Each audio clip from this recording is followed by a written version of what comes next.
Uwais Al-Qarni, pemuda yang terkenal di kalangan penduduk langit. Uwais Al-Qarni merupakan seorang pemuda biasa yang tinggal di Yaman pada zaman Nabi Muhammad. Uwais hidup dalam keadaan yang susah dan miskin. Uwais juga diketahui memiliki penyakit kulit yang membuat kulitnya terlihat belang. Ia hidup berdua dengan ibunya yang lumpuh, sedangkan ayahnya telah lama meninggal semenjak ia kecil. Meski hidup dalam keadaan yang sulit, Uwais tidak pernah mengeluh.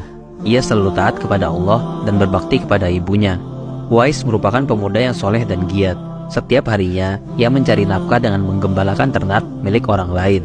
Dan tidak lupa, ia juga selalu merawat ibunya yang lumpuh. Ia benar-benar cinta dan berbakti kepada ibunya. Meskipun selalu berbakti kepada ibunya, tetapi ada satu keinginan ibunya yang sulit ia kabulkan, yaitu menunaikan ibadah haji. Apalagi dengan keadaan ekonomi dan fisik ibunya saat ini. Tetapi, Uwais sangat ingin mengabulkan permintaan ibunya tersebut, hingga ia mendapatkan suatu ide. Ia mulai menyisihkan uang hasil kerjanya, tetapi bukan untuk biaya haji, karena hal tersebut sangat mahal dan akan sangat lama sekali tercapai. Ia justru menabung uangnya untuk membeli seekor anak sapi kecil. Kemudian, ia membuatkan anak sapi tersebut kandang yang jauh di atas bukit. Setiap harinya, sambil menggembalakan ternak, ia menggendong anak sapi tersebut naik turun bukit ke kandangnya.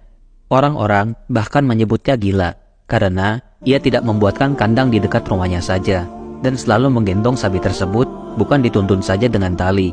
Tetapi, Uwais tidak peduli, ia terus melakukan hal tersebut setiap harinya. Lama-kelamaan, sapi kecil tersebut pun tumbuh menjadi besar, dan tubuh Uwais pun juga semakin kekar karena terlatih menggendong sapi tersebut dari sejak ia kecil. Kemudian, ketika musim haji tiba, sapi tersebut ia jual, dan kini ia mulai menggendong ibunya dan berjalan dari Yaman menuju Mekah untuk ibadah haji. Mereka berdua pun menunaikan ibadah haji bersama, dengan posisi Uwais selalu menggendong ibunya dari awal hingga akhir haji selesai. Dan karena ketaatannya tersebut, Allah menyembuhkan penyakit kulitnya. Kulitnya kini menjadi normal, dan hanya menyisakan sedikit belang saja di telapak tangannya. Meski tidak pernah bertemu dengan Rasulullah, beliau kerap membicarakan Uwais Al-Qarni. Beliau pernah berkata kepada Umar dan Ali, "Jika kalian bertemu dia, maka mintalah doa dan istighfarnya, karena dia adalah penghuni langit, bukan orang bumi." Ia merupakan seorang pemuda dengan tanda belang di telapak tangannya. Tidak lama setelah Rasul meninggal, Umar dan Ali pun pergi ke Yaman untuk bertemu Uwais. Dan seperti yang Rasul katakan, ia merupakan pemuda yang memiliki tanda belang di telapak tangannya.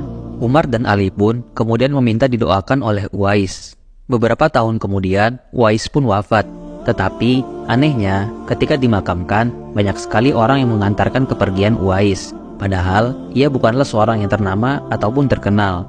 Rupanya, Allah telah mengirimkan malaikat untuk mengurusi pemakaman Uwais. Meski nama Uwais tidak dikenal oleh penduduk bumi, tetapi namanya terkenal di antara para penduduk langit.